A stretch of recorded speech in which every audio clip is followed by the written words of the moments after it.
Hello, everyone. Thank you very much for watching today. Today is Thursday, October 7th, and today's topic that I was thinking about this morning is chasing money.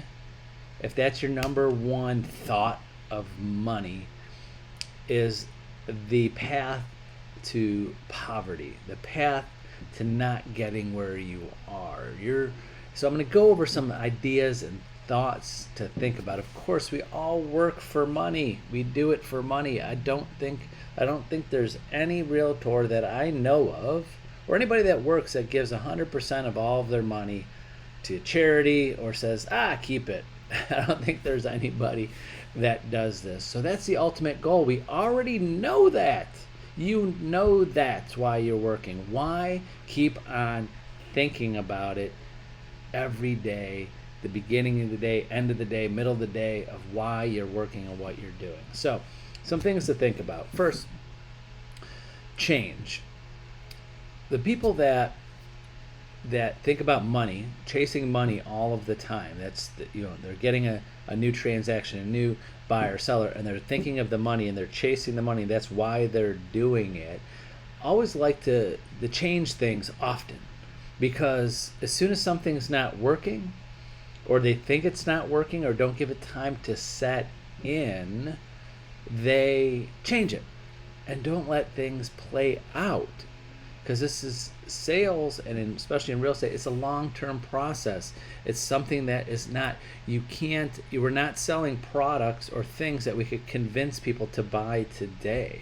We're not selling insurance, like you call someone up and go, hey, you really need more coverage. Or if you're an investment advisor, you can't call up someone like investment advisor, call up, hey, you got some money in the stock market or 401k? Oh yeah, well, you should use me because of this, and try to get business. In real estate, I think it's a beautiful thing, is that every single person you talk to is a potential client, but it's just when, and you can't convince them to buy or sell unless they have a need for it.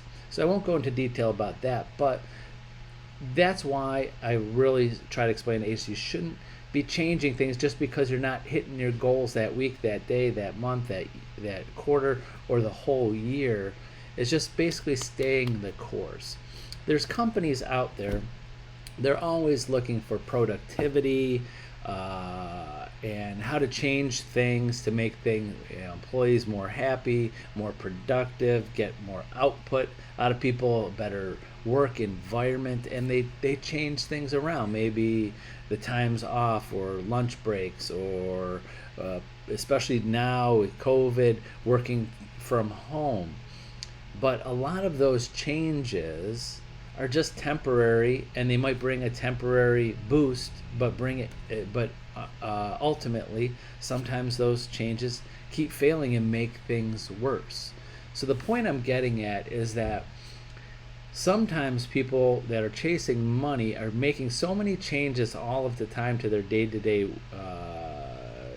habits and rituals, and I'm going to change this, I'm going to get up early, I'm going to go do this, I'm going to start calling these people.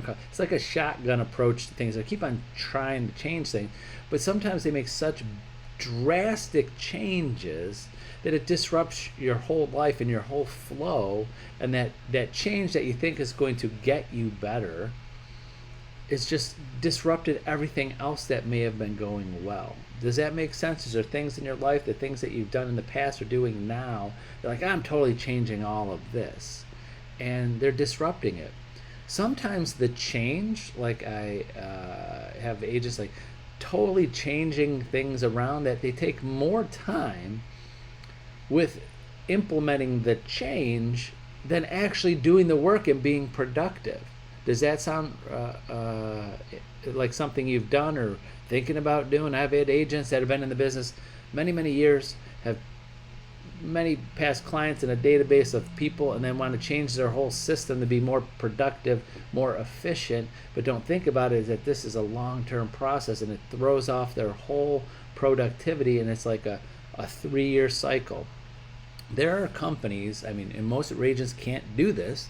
There are companies, there are businesses, there's projects that are years to take in advance. They're like, hey, we're going to start this project, and it's going to take 5 years to be productive, but we're going to get there because we have the finances, we have the money stored, we have the business plan, we have everything laid out for us, and we know when we get to this point, we're fine.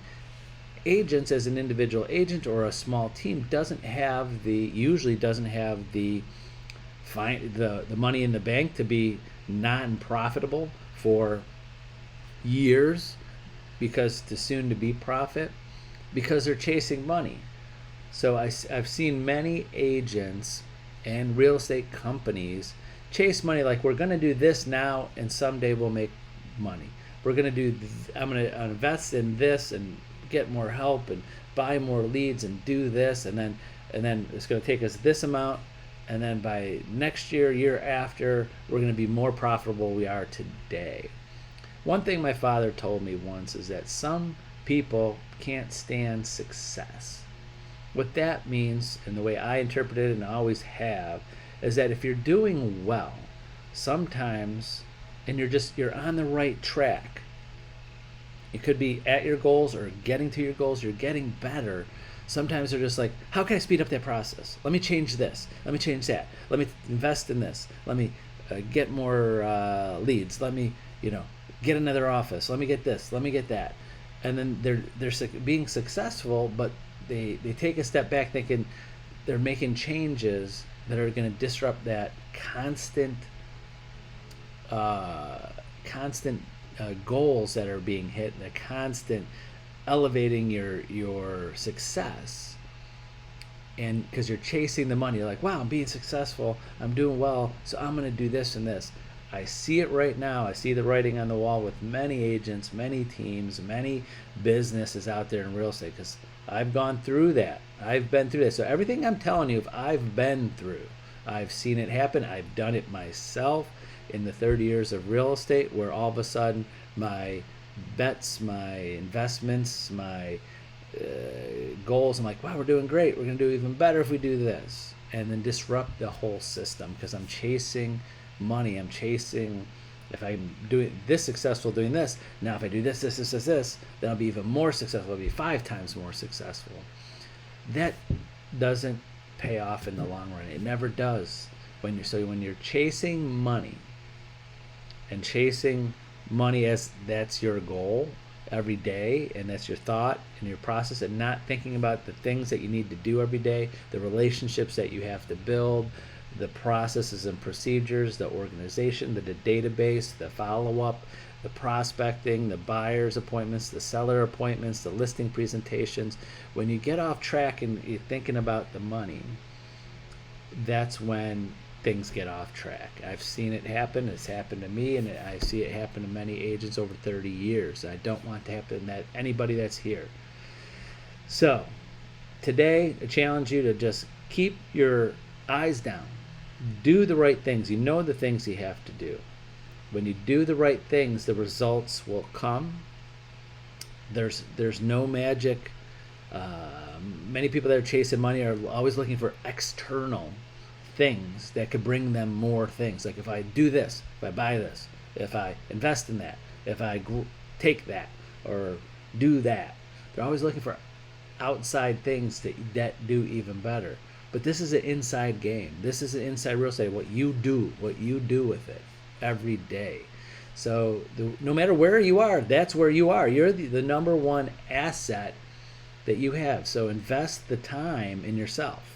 Invest in yourself.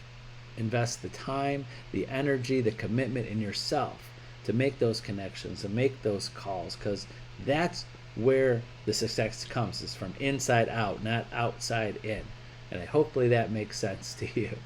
So that's it for today. Thank you very much for watching today, and have a great Thursday. Sorry I'm a little early today. Forgot. I have it on my calendar, but it's a double booked as my 1 hour CE class today about credit history. So hopefully you saw that, and joining myself and Mike Ferrante for our 1 hour CE Zoom on credit history.